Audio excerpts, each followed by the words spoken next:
centro. Mencionaba hace un momento, pues este acuerdo que habrían asignado la mayoría de los proveedores de transporte de gas desde Texas hasta, digamos, la península del sureste y la península de Baja California. Entre esos transportistas está Grupo Carso. Había habido mucha tensión entre estos dos actores. Había advertido Manuel Bartlett, titular de la Comisión Federal de Electricidad, que había un acuerdo leonino y que ataba a la Comisión Federal de Electricidad en sus recursos para futuras inversiones, ese acuerdo que se autorizó en el gobierno anterior. También había de parte de los proveedores pues la queja de una tarifa que se iba incrementando conforme pasaban los años y que no les permitía a ellos mismos contar con recursos. Conversaciones largas donde se invirtió el presidente de la República, Andrés Manuel López Obrador. Conversaciones largas donde estuvieron presentes el presidente del Consejo Mexicano de Negocios, el presidente del Consejo Coordinador Empresarial y algunos de los empresarios más ricos de este país, como Carlos Slim, llevaron a un acuerdo que hoy se presentó. Yo quiero pedirle a Miguel Molina, él es especialista justamente en estos temas energéticos, que nos cuente despacio la historia. Es decir, cómo se asignaron esos contratos de transporte, por qué se consideraron leoninos, qué mejora de esos contratos ahora y si hay alguna crítica que hacer. Leía hoy a Salvador García Soto decir que este arreglo es el peor imaginable en su columna hoy de la Universal. Es que le voy a pedir a Miguel, que conoce la materia, que nos ayude a entender los matices, las dimensiones de este acuerdo, más allá de la confianza que mencioné hace un momento otorgó entre el gobierno federal y los empresarios. Miguel, ¿cómo estás? Buena tarde. Buenas tardes, Ricardo. Con mucho gusto. Pues mira, hay varias formas, varias ópticas de ver el tema. El antecedente que es, creo, muy importante, es que México ha tenido tradicionalmente, o desde hace muchos años, una insuficiencia de producción de gas. Y aunque hay algunas expectativas muy importantes de producir gas en el norte del país, en el noreste específicamente, hoy somos un país severamente deficitario de gas.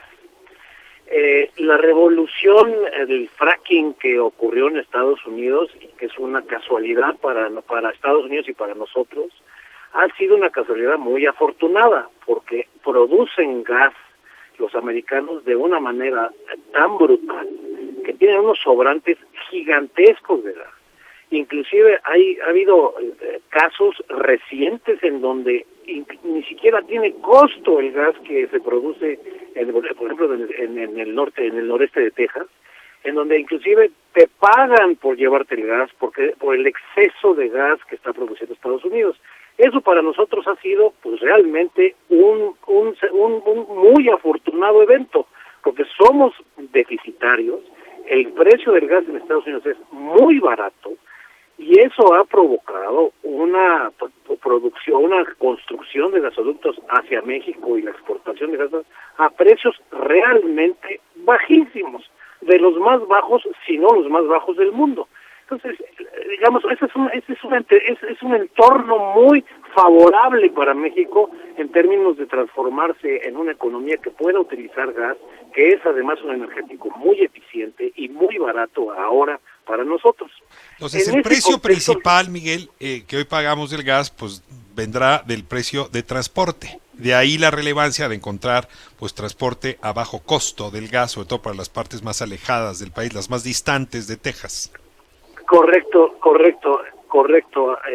Ese es el segundo punto. ¿Cómo traes el gas? Digamos, hay dos formas de traer el gas. Uno es traer el gas en gasoductos, como en México se está haciendo, y otro es traerlo de forma líquida, y que se embarque en Estados Unidos de manera líquida y se desembarque en México y se regasifique en gasificadoras. Tenemos nada más en el país 2 gasificadoras. Entonces, lo que se ha decidido y lo que es económicamente más eficiente por mucho hoy todavía es traer el gas en ductos. La decisión no empezó ayer. La inversión en ductos, a lo mejor te acuerdas muy bien, o el público se acuerda muy bien de uno muy famoso, eran los Ramones, que es un ducto muy grande que ya está en operación, que viene de Texas y va al centro del país. Y estos dos ductos que se detuvieron con esta pues no sé, de negociación o cambio en los términos de la negociación que propuso Bartlett o que exigió Bartlett con el apoyo del presidente, que tienen esta característica de ser excelentes, digamos, proveedores o generar capacidad de transporte a México de manera muy favorable. Sí es cierto que el transportar gas es caro, y es caro precisamente porque hay que construir los ductos. Ya en la operación de los ductos es relativamente barata. La negociación, Ricardo, los detalles de la negociación o de la renegociación no son todavía muy precisos. Está el artículo que comentabas del Universal, y hay muchas gentes advirtiéndonos de una negociación en las primeras horas de esta mañana, cosa que ocurrió. Hay muchas versiones. Hay la versión de que una forma de medir la rentabilidad de un negocio o el costo de un negocio es una manera de medir que se llama valor presente. Hay gente que están diciendo que el arreglo tiene un valor presente negativo para la CFE. Es más, o sea, que va a salir más caro a la larga que la negociación original o que las bases originales. La CFE está diciendo lo contrario. El presidente está hablando de 4.500 millones de dólares, que francamente me parece una cifra imposible de creer. 4.500 millones de dólares es el costo de unas porciones enormes de esos ductos. Me cuesta mucho trabajo creer que los privados van a aceptar. Entender, nada más en los términos tuyos de economista, la diferencia entre valor presente y valor futuro. Decía hoy el ingeniero Slim que habían fijado una recuperación en los primeros años muy baja, él daba el ejemplo de 100, y en el futuro, recuperaciones más altas, lleva el ejemplo de 300, o sea, sería 1-3, presente contra futuro. Y sin embargo entiendo que la negociación significó que se estabiliza en un mismo valor durante todos los años, lo que él llamaba tarifa plana. A ver, explícame por favor esto, y por qué esa tarifa plana reduciría en un 35% los costos para la CFE, que es justamente la referencia que hacía el presidente López Obrador. Correcto.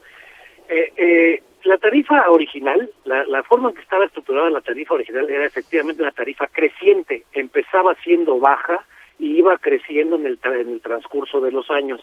El proyecto tenía, la negociación tenía 30 años de vigencia. Ahora lo que hicieron es decir, no es creciente, la tarifa va a ser la misma desde el día 1 hasta el día, ahora 35. Originalmente era a 30 años, ahora es a 35 años, pero es la misma tarifa. Es la misma tarifa probablemente en términos reales. Desconozco el detalle de la estructura exacta de la definición de precio, pero probablemente tarifa plana quiere decir la misma tarifa. Vamos a hacerlo simple. Eso tiene unas ventajas enormes para los constructores que reciben una tarifa más alta desde el principio, y el señor Slim lo dijo, voy a recibir más flujo al principio, y eso va a hacer que yo como privado, o nosotros como privados, vamos a poder invertir más. Eso es un poco extraño porque suena contradictorio con lo que está festinando el presidente. Ahora, probablemente... Tengo aquí, lo que está diciendo es, si yo ahorita tengo un flujo superior, pues voy al banco y es más fácil que me preste que si le prometo que dentro de 3 años voy a tener un flujo superior. Eso es lo que dijo. O sea, voy a tener más recursos porque me van a prestar más porque tengo un flujo mayor al presente. Exactamente. Tengo un flujo más alto hoy, ¿no? Y hoy, en los primeros... Me puedo apalancar mejor. Exacto. Eso suena favorable para los dueños de los ductos, no para la CFE. Lo que probablemente ocurre es que en el acuerdo original las tarifas crecientes seguramente crecían de manera muy importante en el tiempo, y eso iba a hacer que para la CFE, no lo puedo saber con precisión, pero a lo mejor del año 10 o del año 12 ya las tarifas iban a estar siendo muy elevadas, y ahí iba a tener un efecto muy negativo sobre las finanzas de la... Que era lo que Manuel Bartlett había dicho, Miguel. Es decir, que en el futuro ese contrato era leonino, porque la CFE no quería estar pagando diferenciado en el futuro. La propuesta de la CFE desde el principio, entiendo, fue la tarifa plana. O sea que sí hay un triunfo del gobierno sobre los constructores. Intercambiaron un plazo más largo a cambio de una tarifa plana. Esa fue la negociación. Sí, donde tengo mis dudas, Ricardo, es si es necesariamente una mejor negociación. Eso no tenemos los elementos para saberlo. Debería, y además ojalá que esto lo escucháramos para todos los proyectos los que habla los que habla el presidente y la CFE, tener un poco más de elementos para poderlo juzgar.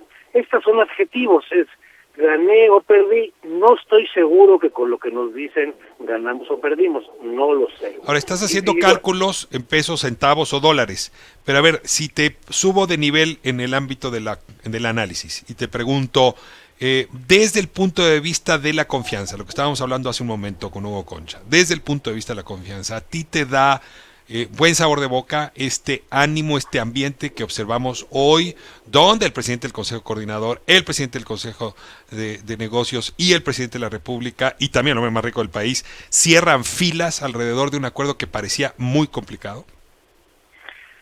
No, Ricardo, opino de manera distinta. Creo que el abrir contratos firmados es de entrada un error grave.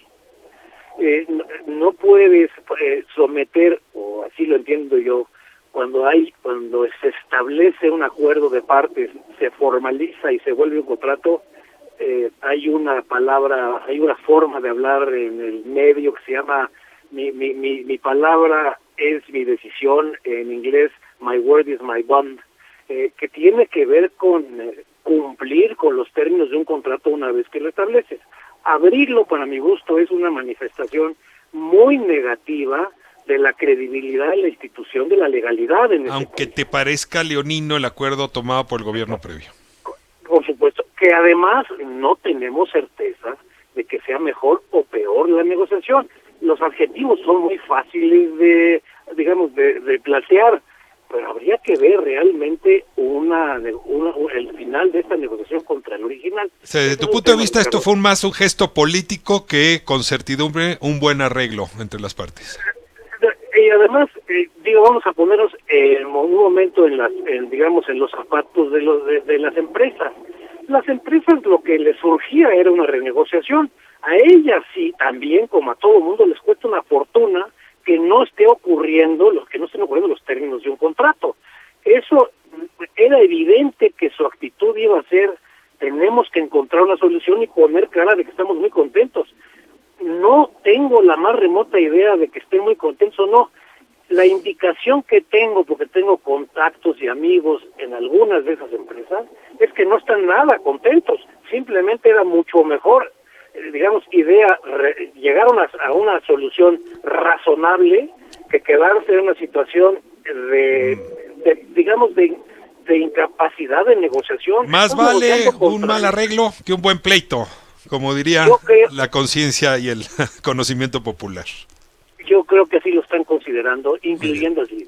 Miguel, muchísimas gracias. Te seguiremos dando lata porque estos temas de la energía son centrales y hay que ponerles la mirada si en efecto queremos remontar las bajas tasas de crecimiento.